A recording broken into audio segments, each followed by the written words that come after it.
Bien, bienvenidos a la clase de hoy, un sábado más, que tenemos el privilegio de poder compartir la palabra del Señor juntos, ¿sí? Ahí ya comencé compartiendo pantalla. Bienvenidos a esta clase de PVC, el día de la fecha. Hoy, como vemos ahí en la pantalla compartida, vamos a estar viendo el libro de Mateo, versículo 20, ¿sí? Del capítulo 20, perdón, del versículo 1 al 16. Vamos a ver esta fabulosa parábola de la viña de los obreros, una parábola muy particular, ¿sí? Muy particular donde vamos a aplicar varias enseñanzas a nuestras vidas. Bien, la parábola, como suelo decirles, por falta de tiempo, ustedes deben leer durante toda la semana el capítulo correspondiente a la semana que corresponde, ¿sí? Entonces, confiadamente en que ustedes han leído todo el capítulo, minuciosamente el capítulo 20, vamos a comenzar con la explicación de lo que quiere decir. Un jornalero era un obrero desocupado, ¿sí?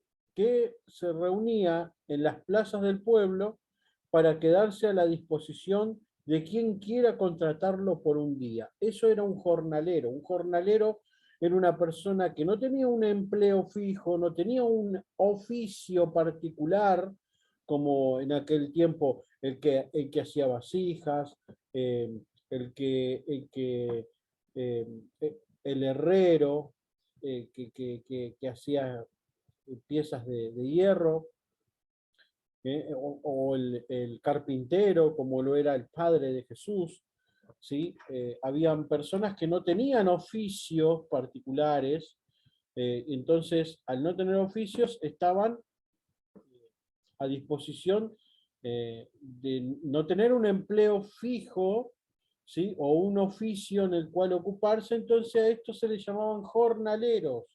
Los jornaleros eran aquellos que no tenían trabajo fijo y que no tenían oficio, pero ellos se reunían, estos jornaleros, en las plazas, ¿sí?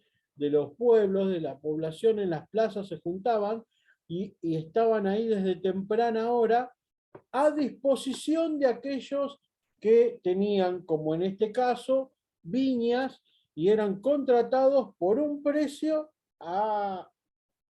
para poder cumplir las horas de trabajo. Para encontrar significados en esta parábola, vamos a aclarar este punto que me pareció muy especial poder compartir con ustedes. A ver, no se me estaría cambiando. Ahí está. Bien, aquí, este punto es fundamental poder aclararlo. Las horas del jornalero. ¿Sí? Debemos saber que el horario de trabajo era desde las 6 de la mañana a las 18, o sea, a las 6 de la tarde, siendo la jornada laboral de 12 horas, era de 6 a 6, de 6 de la mañana a 6 de la tarde. ¿Por qué aclaro esto? Porque vamos a encontrar en esta parábola la primera hora, la segunda hora, la tercera hora, la cuarta, la sexta, y por ahí para nosotros es más complicado de entender. Por ejemplo, dice la 11ª hora, dice.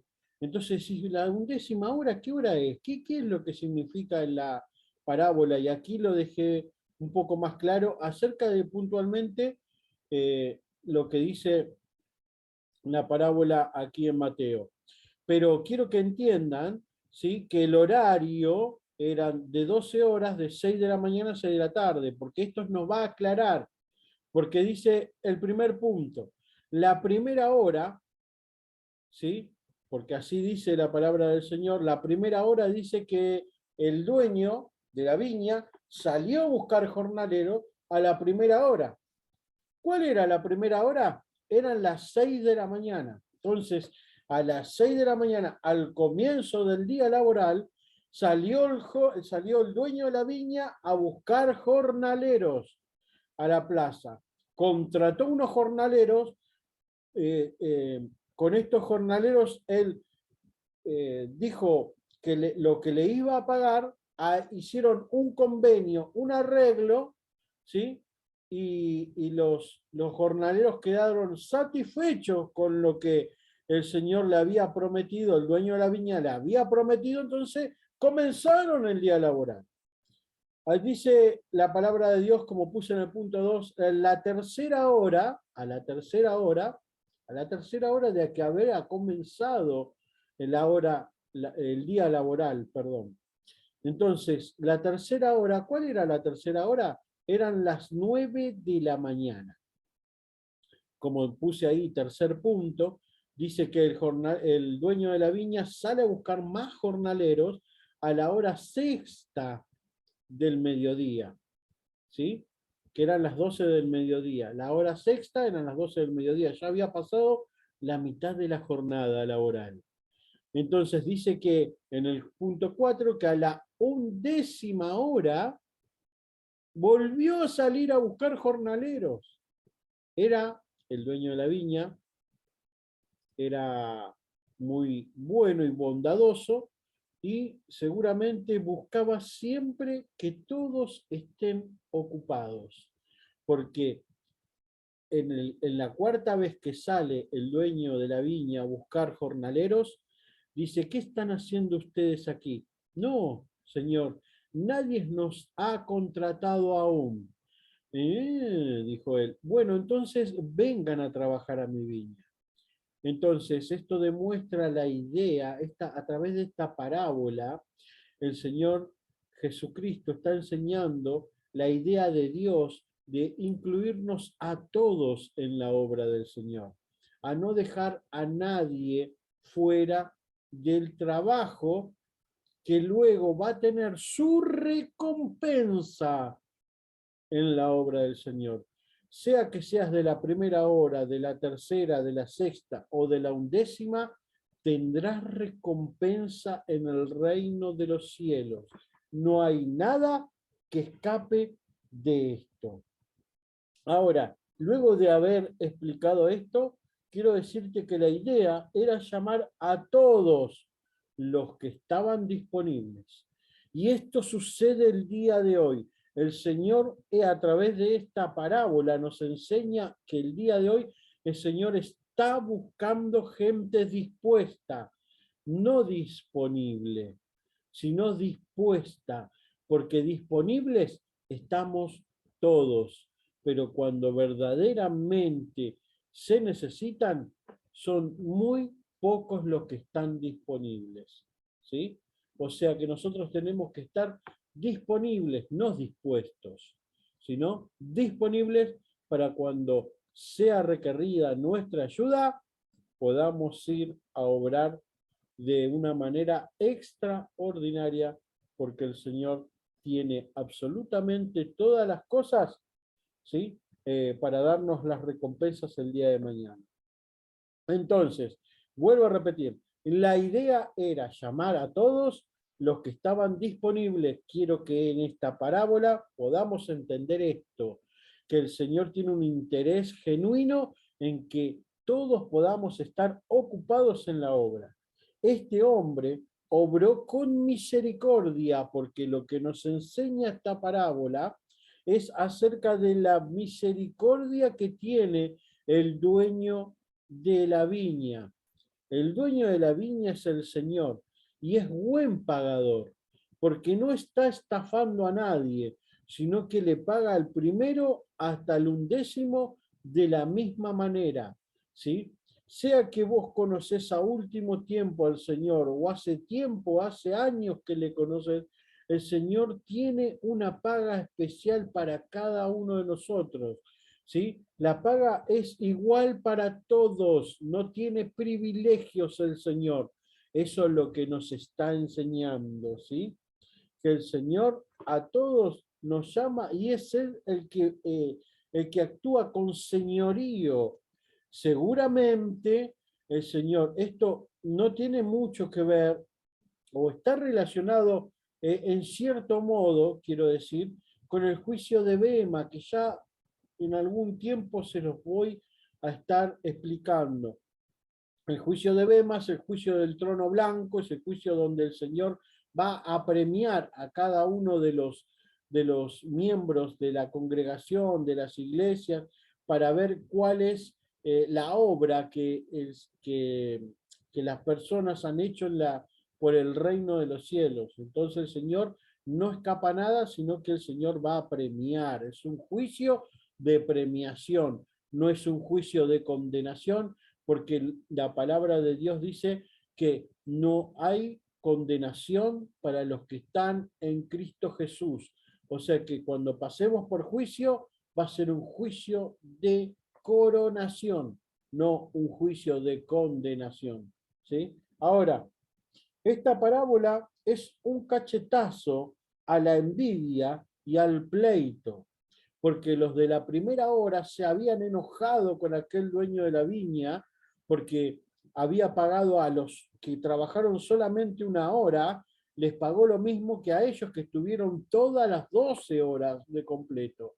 Pero el Señor le dice, pero yo no arreglé contigo, ¿por qué tienes que estar mirando lo del prójimo? ¿Entendés? Eso es el secreto y la enseñanza que tenemos a través de las horas de la parábola de los obreros de la viña. No mirar a lo que Dios hace con el prójimo para envidiarle, para decir, Dios, ¿por qué lo haces con él y no lo haces conmigo?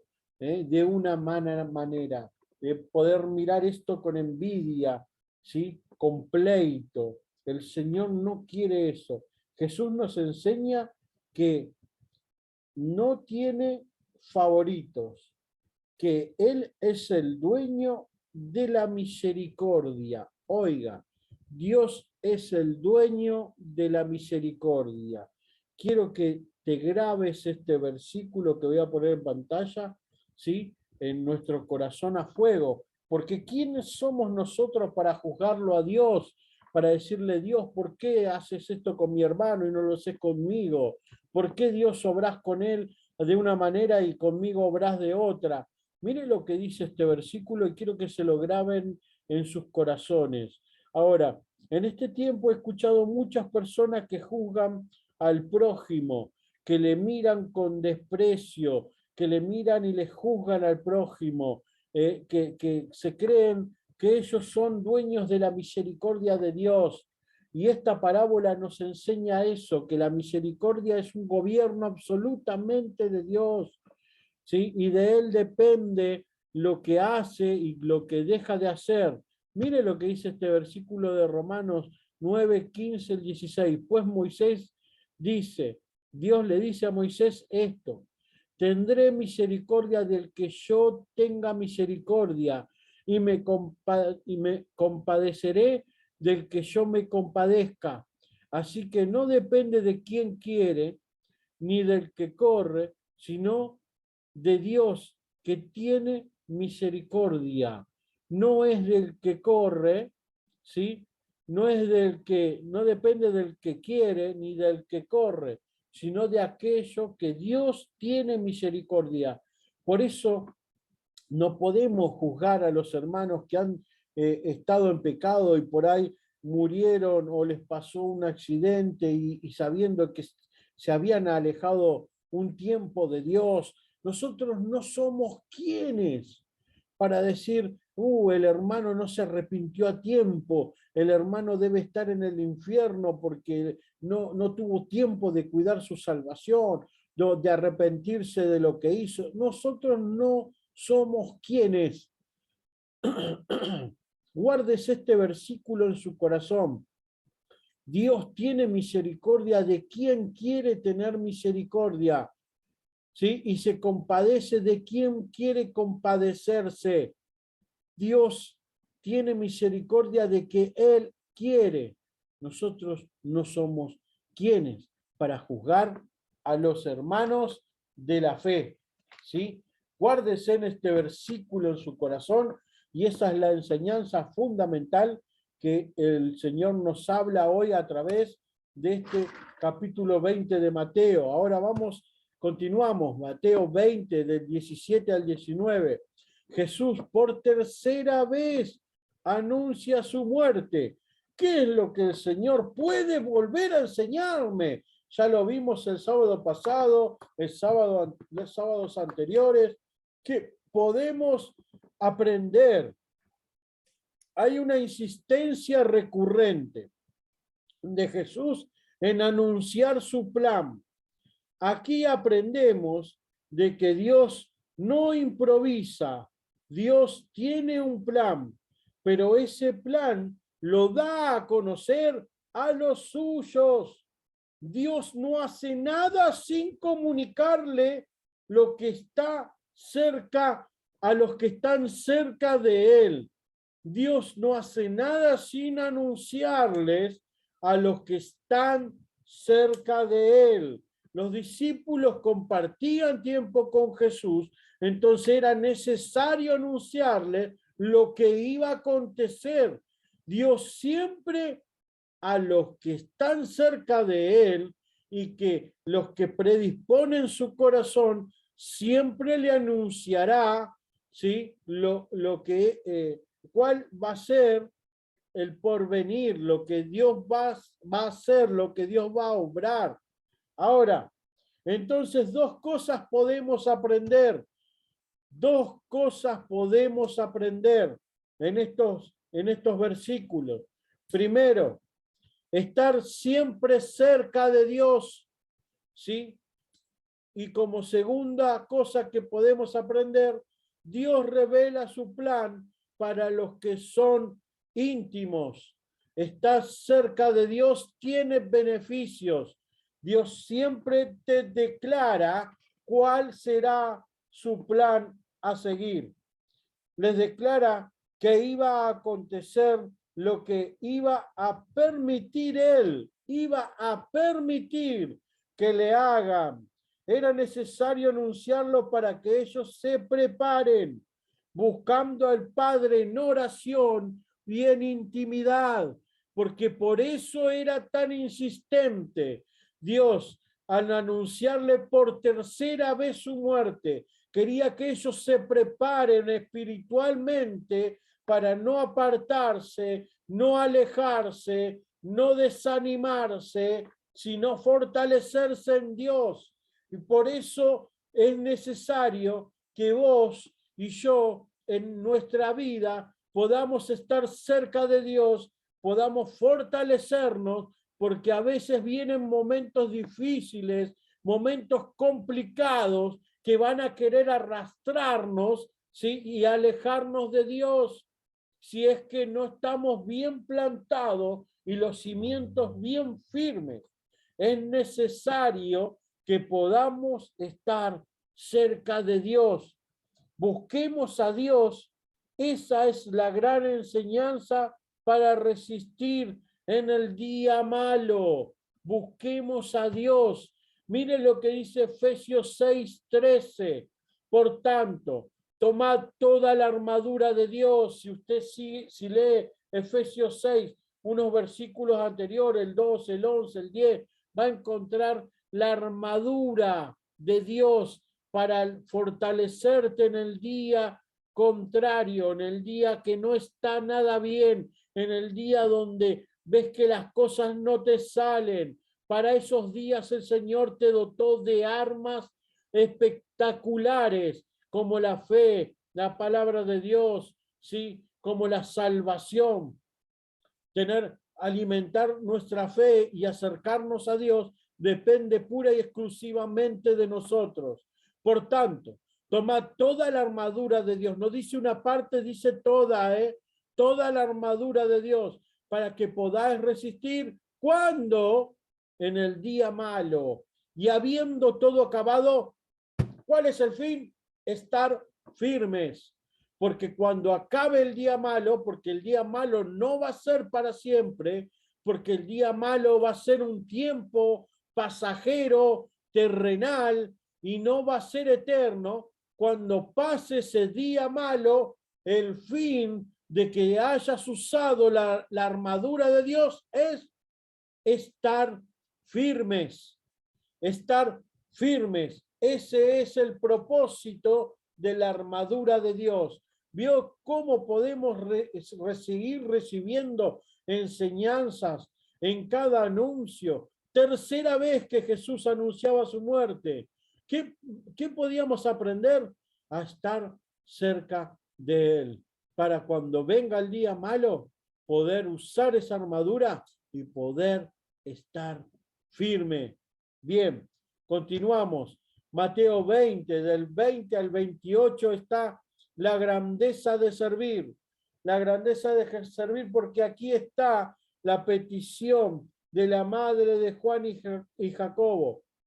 Recuerdan que ya también lo habíamos visto unos versículos anteriores, unas enseñanzas atrás, lo vimos, que le fueron a pedir y que yo les habíamos investigado juntos y habíamos estudiado juntos, que no estaba mal el tener no estaba mal tener este sentir de querer tener una posición en el reino, no está mal. Entonces, vamos a seguir aquí.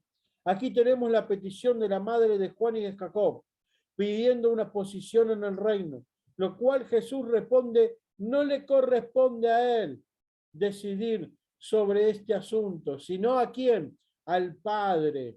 Sin embargo, vemos el resultado de cómo se dio la historia y podemos ver a Juan y a Jacobo con un papel preponderante dentro del reino de los cielos, ¿sí? Grandes predicadores y grandes discípulos han sido.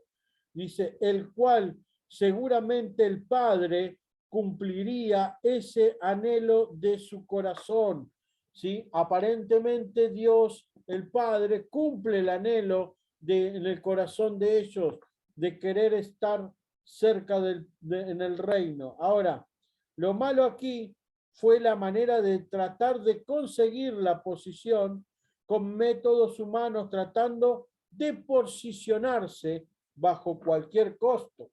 Pero Jesús le hizo una pregunta. ¿Pueden beber de la misma copa? Ellos dijeron, sí, sí, podemos. ¿Pueden ser ustedes bautizados en el bautismo que yo fui bautizado? Sí, podemos, decían ellos, porque tenían fe. Sin embargo, aquí voy a aclarar a qué se refería Jesús. Jesús estaba refiriéndose a su muerte. ¿Sí? Cuando dice, pueden beber de esta copa, seguramente la muerte por el evangelio, la muerte por la predicación. Por eso es algo que Jesús les anuncia, que ellos acepten, que así van a morir. Ahora, ¿sí? Podemos ver a Jacobo, ¿sí? y a Juan sirviendo al Señor en el reino de los cielos, y podemos ver cómo fue su fin también. Luego, el bautismo del Espíritu Santo. Le fue necesario aclarar este asunto y enseñarles que el reino de los cielos no es como las posiciones aquí en la tierra, sino que para ser grande en el reino de los cielos hay que humillarse, y para humillarse hay que despojarse de sí mismo, hay que despojarse de sí mismo, hay que despojarse de todo para ser grande en el reino de los cielos. ¿Y cómo soy grande en el reino de los cielos? ¿Cómo me despojo de mí mismo? Sirviendo al prójimo. Ahora, en casa de Jesús Loma del Mirador, decimos que la grandeza es servir a otros, que la grandeza es servir al prójimo. Ahí encontramos la grandeza, haciendo mención a estos versículos, extrayendo de la palabra el espíritu que tiene esta palabra, la enseñanza que hay detrás, aquí en Mateo 20, del 20 al 28, la grandeza de servir.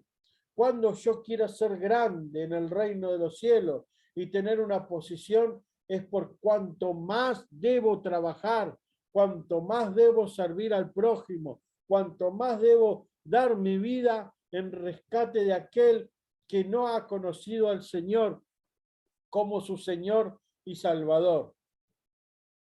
Es así como proclamamos en Casa de Jesús, en Lomas del Mirador.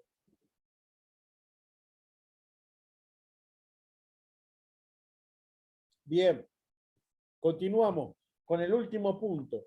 Nos encontramos en Mateo 20, del 29 al 34. 2 ciegos reciben la vista. En esta historia aprendemos el poder que hay cuando perseveramos. El poder de poder recibir lo que queremos cuando perseveramos, cuando intentamos, cuando no desistimos. Estos 2 ciegos no les importó la oposición, no les importó la oposición. ¿Por qué la oposición? Porque cuando ellos manifestaban que, Jesús, Jesús, hijo de David, ten misericordia de mí, gritaban. Dicen que hasta los mismos discípulos lo hacían callar. Ahora, no les importó la oposición. Ellos siguieron, cuanto más lo querían callar, más fuerte gritaban. Ni que no les importó que le mandaran a callar, sino que cuanto más lo callaban, más fuerte gritaban. Así debemos ser nosotros cuando todo va mal. Debemos buscar a Jesús con más fuerza.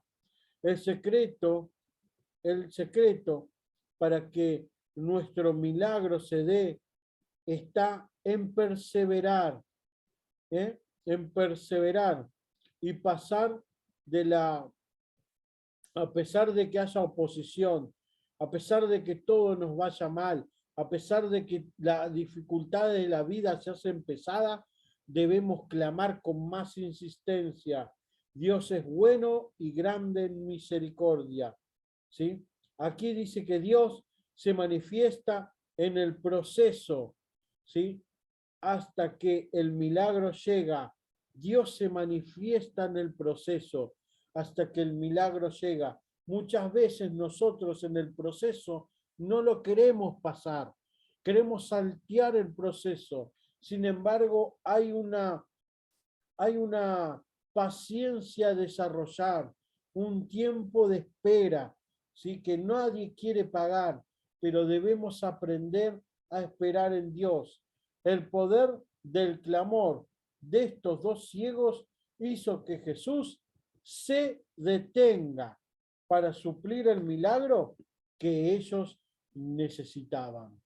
¿Sí?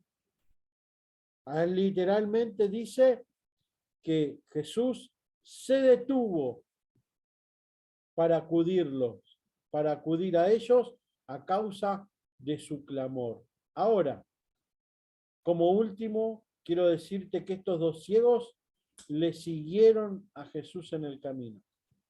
No tan solo estaban dispuestos a recibir el milagro, sino a formar parte, ¿sí? de su trup, de su rebaño. Estaban dispuestos a seguirle. Así cuenta la historia aquí en Mateo, que estos 2 ciegos le siguieron a Jesús en el camino. Como último, nunca te rindas. Nunca sabes lo cerca que estás de conseguir tus sueños. Imagínense en la imagen de abajo, cómo se da por vencido y lo cerca que estuvo de conseguirlo. Creo que muchas veces así actúa el reino de los cielos. Estamos a punto de conseguir el milagro y es ahí cuando bajamos los brazos. Sin embargo, a veces no nos damos cuenta lo cerca que estamos de conseguirlo. Así que el secreto que encontramos aquí en Mateo 20, del 29 al 34, acerca de estos 2 ciegos que reciben la vista, está en poder insistir, en poder perseverar. Que podamos perseverar en oración siempre va a depender de nosotros. Bien, este sería el capítulo 20 de Mateo. como tenemos costumbre, recuerde leer Mateo 21 para el sábado que viene y poder ponernos en contacto vía Zoom para poder seguir escudriñando las Escrituras. ¿Sí? Los bendigo a todos y los espero el día de mañana para que juntos podamos adorar a Dios en Añasco 10 a las 10:30 horas. Dios te bendiga. Muchas gracias por estar ahí acompañando la clase sábado a sábado. Dios te bendiga, que el Señor haga resplandecer su rostro sobre tu vida.